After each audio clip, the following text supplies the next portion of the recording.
In today's video, we're going to talk about Redfin's latest housing market update regarding home prices, housing inventory, price reductions, and much, much more. What I really like about their weekly updates here, they share the areas that have experienced the biggest increases in prices, and of course, the areas that have experienced the biggest decreases, but also the levels of pending sales and new listings as well, amongst the 50 biggest metros.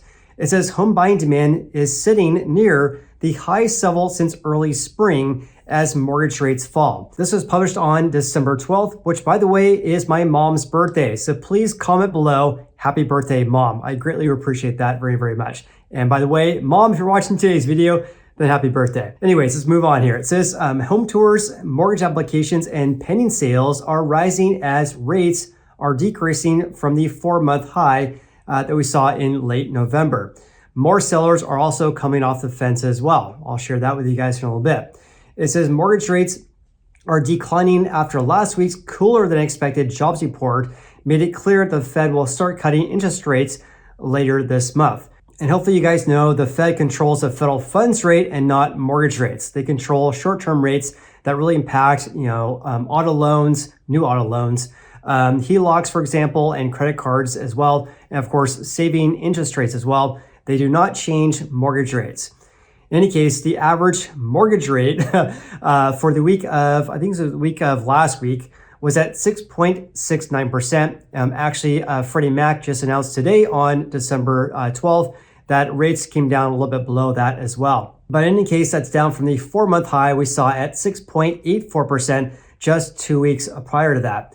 That has pushed the typical U.S. home buyer's monthly housing payment down to $2,527, its lowest level in about 2 months. So affordability is technically improving because rates are decreasing, not due to the fact that, or not due to a decrease in home prices. Like I mentioned, mortgage rates actually decreased this last week because as of December 12th, according to Freddie Mac, the 30-year fixed mortgage rate on average was at 6.60%. The 30-year fixed rate mortgage decreased also for the third consecutive week as well. Now that was looking at weekly rates. Let's have a look at daily rates according to the Mortgage News Daily. They survey many lenders across the United States asking them, hey, what's your best rate for someone looking to buy their first house, a house they want to live in? They have a high credit score. I think it's at 780. And also they're putting down at least 25% down. That's the average rates for that scenario. Not my rates, but rates according to the Mortgage News Daily based on their survey. So as of December 12th, rates increased by 7 basis points to 6.87% for a 30-year fix. Jumbo is at 7.10%, FHA is at 6.25%, and VA is at 6.26%. Looking at the 30-year chart, daily rates have been coming up ever since really December 9th, when at that time we're at 6.72%. But we're lower than the peak or the recent peak at 7.13% in early November, and obviously lower than the peak during the spring home buying season this year, which had the worst time, right? The spring home buying season really starts in April, and in April we saw rates spike to about 7.5%. Anyways, 1 year ago, the average rate was at 7.09%. Therefore, rates have decreased by about 22 basis points over the past 12 months. One of the reasons why mortgage rates increased on Thursday, December 12th, is this right here. Inflation numbers came in for what producers pay. That's what's called their PPI. Yesterday, on Wednesday, was the CPI, or the Consumer Price Index, what consumers pay for everyday prices. But what producers pay, the PPI, that actually was higher than expectations on a year-over-year basis. So core PPI excludes volatile food and energy prices. That came in at 3.4%, a gain of 3.4%, higher than what was expected at 3.2%, but in line with their previous reading back in October. Now, when we include food and energy prices, headline reading on a month-to-month basis, this is October compared to November, increased by 0.4%. They were expecting a gain of only 0.2%. Also at 0.4%, this is actually higher than last month at a gain of 0.3%. On a year-over-year basis, it rose by 3%. They were expecting only 2.6%, also at 3.0%, much higher than a 2.6% we saw 1 month ago back in October. So because of this hotter than expected inflation report, that's one of the main reasons why mortgage rates increased on the 12th of December. In any case, let's get back to Redfin's report. It says Redfin's Homebuyer Demand Index increased by 8% year over year to just shy of its highest level since April. So requests for home tours and other home buying services that they get from consumers to their Redfin agents increased by 8% year over year. Also, mortgage purchase applications, according to the MBA, is up by nearly 20% from 1 month ago. And also, pending home sales rose by 4.1% year over year during the 4 weeks ended December 8th, similar to the increases we've been seeing over the past 2 months. But I actually look back though, a gain of 4.1% is one of the lowest readings we had in quite some time. I'll touch on that here in a little bit. Anyways, it says declining rates are the one reason home buyers are hitting the pavement, but there are two more impactful reasons demand is improving. Of course, because we have the presidential election, which is behind us now, and buyers have accepted the fact that mortgage rates are likely to remain above 6% in the foreseeable future. I also kind of think that as well. I think that there was this expectation for virtually all year that we're going to see 5% rates very, very soon. The Fed is going to start cutting rates at a higher clip. And because of these kind of challenges we've been seeing here, the market has kind of shifted to say, hey, we're not going to see as many interest rate cuts by the Fed, and therefore we're going to see a higher interest rate environment.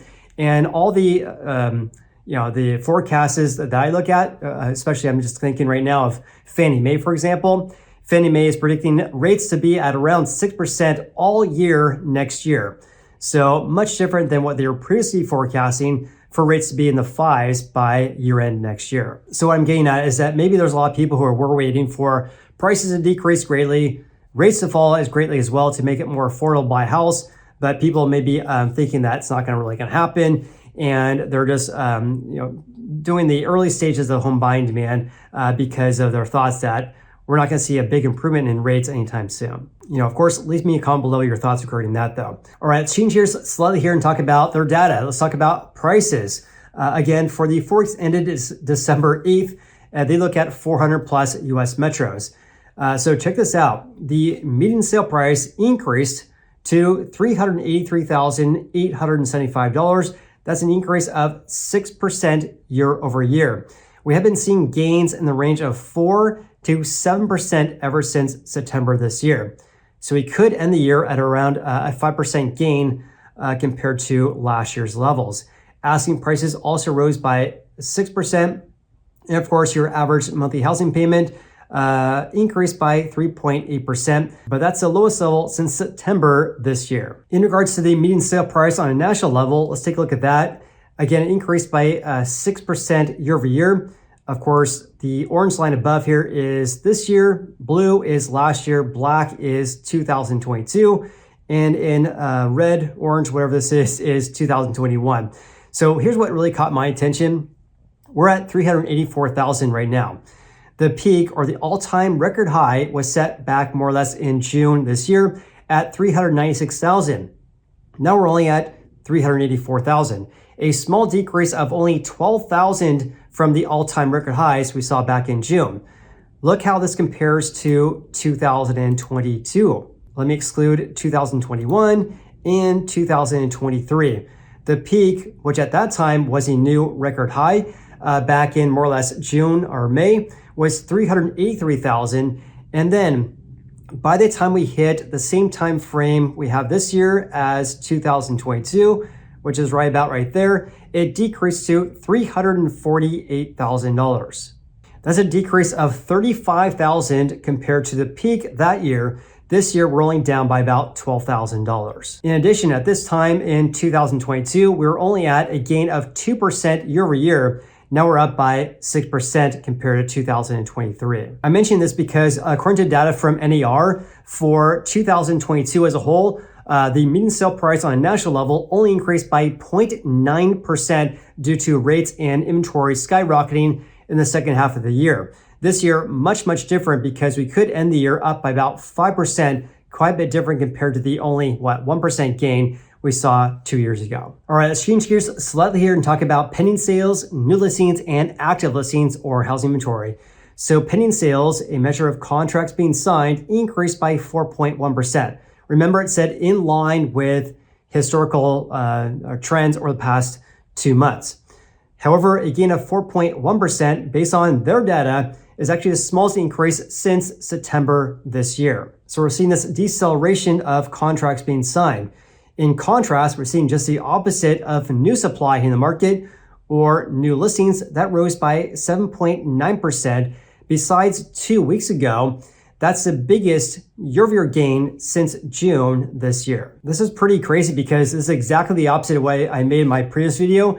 Looking at data from Realtor.com, they showed that the increase in November for pending sales increased at a much higher clip compared to new listings. So pending sales rose compared to October, but new listings actually decreased compared to October, according to data from Realtor.com. However, Redfin, at least for this report, kind of paints a different story. One thing that's different on Redfin's website, they look at a 4-week rolling average, whereas Realtor.com looks at either a year-over-year change or a month-to-month change, looking at the whole month as a whole compared to this 4-week rolling average that Redfin tracks. In any case, that's why I like to share multiple sources on this channel. I don't mean to confuse you guys, but I just want to share multiple sources so you guys can be more informed about what's really going on in the market. So speaking of that, let's look at the 50 most populous metros, because look at this. There's only one metro that decreased compared to 1 year ago. That's actually Tampa, Florida. Their median sale price is a decrease of 0.9%. But this means that 49 of the 50 biggest cities have reported gains compared to 12 months ago. This is a pretty big improvement compared to last week. Last week, I believe there was, 3 metros that were down year over year. That was Tampa, Dallas, and San Antonio. So now Dallas and San Antonio are in positive territory based on this new report from Redfin. In contrast, the biggest increases are Miami, Florida, up by 13.3, Warren, Michigan, up by 11.5, Milwaukee, Wisconsin, 10.4, Cleveland, Ohio, 10.2, and West Palm Beach, Florida, saw a gain of 10%. In regards to pending sales, there was only 8 metros that decreased. This means that 42 of the 50 biggest cities reported gain in contracts being signed of existing houses. Those biggest gains were San Jose, California, an increase of 17.2, Los Angeles, 15%, Cincinnati, 12.8, Jacksonville, Florida, up by 11.8, and Anaheim, California, and SoCal saw a gain of 11%. In contrast, Houston, Texas, down by 6.2%, Miami down by 6%, Detroit down by 3.7%, Orlando, Florida down by 3%, as well as West Palm Beach, Florida. That's the demand side. Let's take a look at the supply side. New listings decreased in 9 metros. In contrast, this means that 41 of the 50 biggest metros reported gains. In fact, the biggest increase was SF, a gain of 24%. Then we have Columbus, Ohio, Seattle, San Jose, California, and Washington, D.C.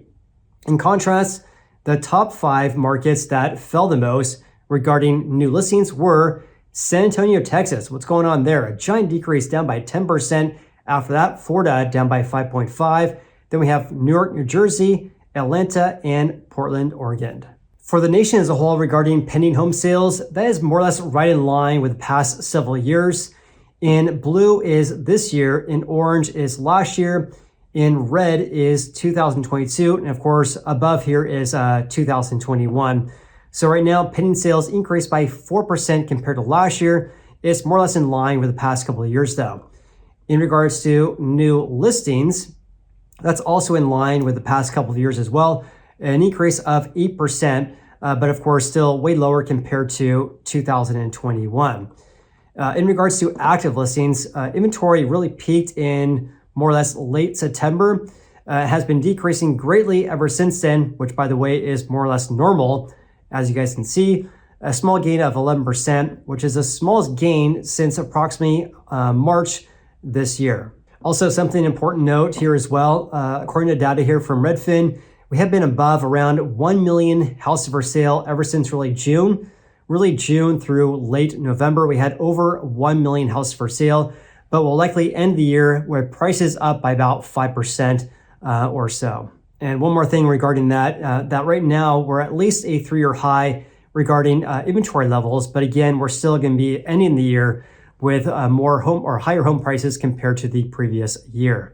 In regards to the month supply, we're at a 4.1 month supply, right in line with the past several years. Last year's time, we were at a 3.9 month supply. So really not a whole lot of movement right now over the past couple of years for this same time frame. But of course, we're way higher compared to the strong buying season or strong housing market we saw back in December of 2021. Back then, of course, average rates were around 2.8% for a 30-year fix. Now we're around 7%. Let's also discuss how fast or how slow houses are selling on a national level. That's at 43 days. This means on average, it took about 7 days longer to sell a house out of all the houses that did sell.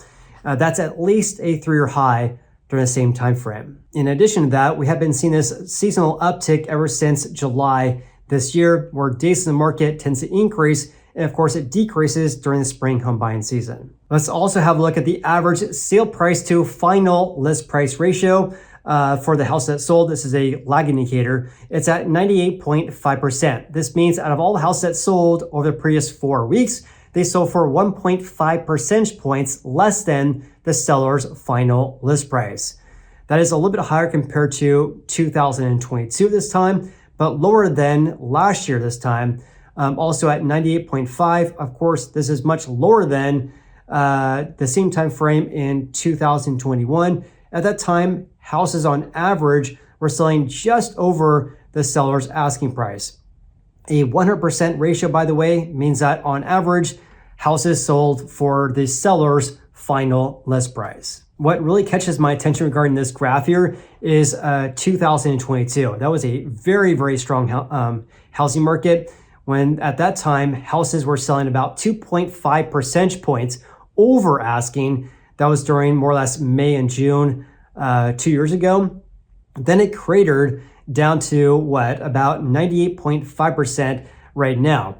This year, much, much different, right? The peak was back in July, when that ratio really topped out at around 99.5. Now it's only 1% less than that at 98.5.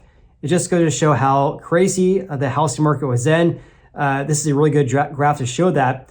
The craziness was right here, where houses were selling way over asking, people writing offers that were very, very risky. And then, of course, rates increased to above 5%. Inventory increased greatly, and that caused this ratio to fall greatly as well, where homeowners were selling their houses for less than their asking price on average ever since really August that year. And with that said, if you guys got any value out of today's video, then please hit the like button. Also, if you guys are considering moving to the greater Sacramento area or the San Francisco Bay Area or want to buy a house there, then we got you covered. My team and I would love to help you guys. You can email me at jason@meetjasonwalter.com. I also will provide a link below if you guys want to schedule a call with Jim Black and I, my business partner, who's been a mortgage loan officer for about 22 years. We can help you with your needs. Anyways, I appreciate you guys watching today's video. I appreciate it so much. Like and subscribe, and we'll see you in the next video.